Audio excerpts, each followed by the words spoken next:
All right, this week is Child Protection Week, and throughout the week, you'll notice that we're busy wearing these badges. This is all for Child Protection Week. We'll be looking at various aspects of the life of a child in South Africa. Media Monitoring Africa says the 6% of children's news coverage in our media is disproportionate to the amount of children's issues that they're facing in society. Today, they will announce the winner of their Elihle, I hope I got that right, Children's Journalist Awards, and they want to use these to support newsrooms with story ideas for this genre. Ayabulela Poro is the head of the children's program at Media Monitoring Africa, and he is in charge of the award process. He's also here with one of the entrants, South African journalist Louise Ferreira. It's so good to have both of you here on Morning Live. Thank you. Morning, yeah. And just before we talk about the sort of winners and what that's all about, talk to me a little bit more about these awards and what you're looking for. So, Isu Elihle comes from the isiZulu word, which means great idea. So what we're trying to do is to incentivize journalists to come up with creative ways of reporting on children in the media. And this comes from the belief that the media frames debate in society, but also has the potential to influence positive change. Now we know from the research that we have done that children are largely marginalized in the media. So therefore, how do we then help newsrooms, and how do we then sort of help them with the challenges that they face in terms of resources, both time and technical means to report on these issues.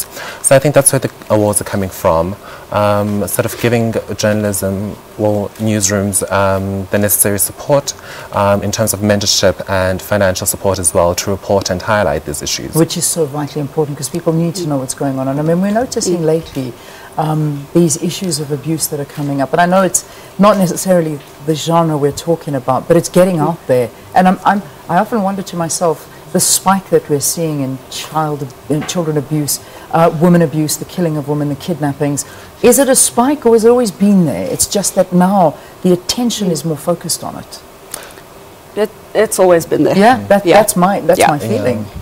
It's just that now South Africans are talking about it more. Is it something that you're always constantly working on? Yes, my basically the field I usually write about has to do with feminism, gender rights, gender-based violence, and that includes children's rights and child abuse. So it is something I spend a significant part of my career on. Yeah. I mean, if you had to give an idea of two South Africans, because I think we're gathering that it's almost out of control, and it has become a crisis here in South Africa.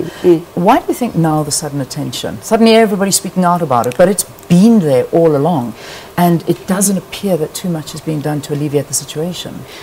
Well, yeah, I mean, right now it's being spoken about because there were a series of gruesome incidents. I think with the murder of Karabo Mkwenya was particularly horrifying, and I think because that was being spoken about, a number of other incidents which might not necessarily have received that much coverage was also suddenly being mentioned in the media, and also the trials of the alleged murder of Francisca Blockleker, who was murdered last year.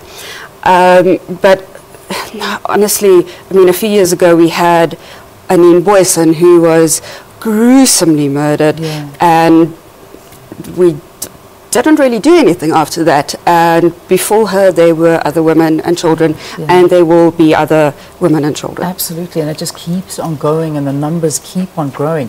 I mean, what your report is saying there, Ayabulela, is that you quantify the level of coverage of children's news at 6%. Yes. How do we get to this? And when we talk about 6%, what are we covering? What are the kind of angles and stories that are being covered? So we looked at mainstream media in South Africa, both print and online, And what that basically means is that when looking at that content in the news, it's only in 6% of stories where we're actually covering children's issues, which means, again, that we're talking about child abuse, but we're really only starting to scratch the surface when it comes to children's issues. And it's even lower when you think about hearing children's voices and their own opinions on these issues. It's about 1% of all news coverage. So it's an indication, again, that they're largely marginalized and that we need to be thinking of creative ways in order to enhance the participation and voices of children in the media. So let's talk about your article that you entered into this. What was it? Tell us the story about it. So it's called Let's Really Talk About Sex, Baby. It's the title, and it's a play on words for the song. Yes. Okay. It was for the Mail and Guardian. It's on the Mail and Guardian website. I'm a freelance journalist, so I had to ask them beforehand if they would please publish my story. So the article is about sex education in South African schools, or sexuality education. And this is actually an idea I conceived a couple of years ago when I was doing the MMA course on children and the media, which is taught at Wits University School of Journalism. And we had to come up with some ideas, story ideas related to children. And I started thinking, this is really important. We don't get a lot of, we don't really talk about sexuality education for children. What does that currently encompass? Is it sufficient? Probably not. And how can we change that? So I took that story idea and I went to take a look at what children are being taught and what we need to change. What we need to change, yeah. Must be an interesting and startling findings for you coming out of that. Yes, very much so. Yeah. What was it that stood out in the story for you?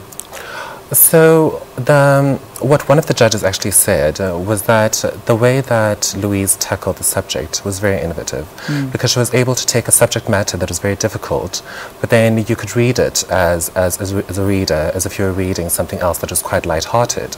But that also she then spoke about the solutions to the issue. So she didn't just tell us about the problem, but she also offered us alternatives and solutions to how to tackle dealing with these issues in our secular education in the country. And how many entrants did you have? We had 48 entrants, and then 3 top finalists. Louise is one of them. We have another one in Tanzania, Abdallah Bakari Basoro, and Judith Atim from Uganda. All right, so I get the pleasure of telling Louise that she's the winner. Yes. I'm not holding this big round thing for no reason. So Louise, congratulations. You are the winner. You've been a bit sabotaged here on Morning Live for the work that you have done. Congratulations for that article, and it's really important that you keep up this great work. Thank you so much, and you kept this a secret from me the whole time.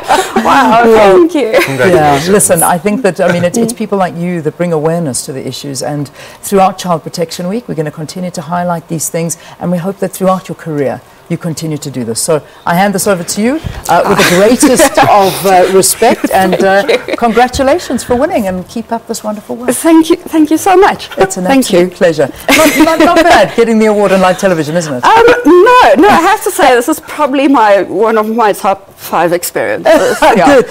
You and I can talk about the other 4 over coffee. Okay. Yes. I'd like to receive a live award. It could be quite good. But jokes aside, thank you. And thank you to African Media Monitoring as well for allowing us to highlight this issue and also to award your winner. I think it's absolutely a wonderful initiative, and we'll continue to follow it. Ayabulela Poro is the head of youth and children's news agencies for Media Monitoring Africa, and of course our winner for a Mail and Guardian article that she wrote on children's issues, Louise Poro, and we'll be able to get that. Yes, it is. It's online. Hi, Louise, I'm calling you Poro as well. Ferreira.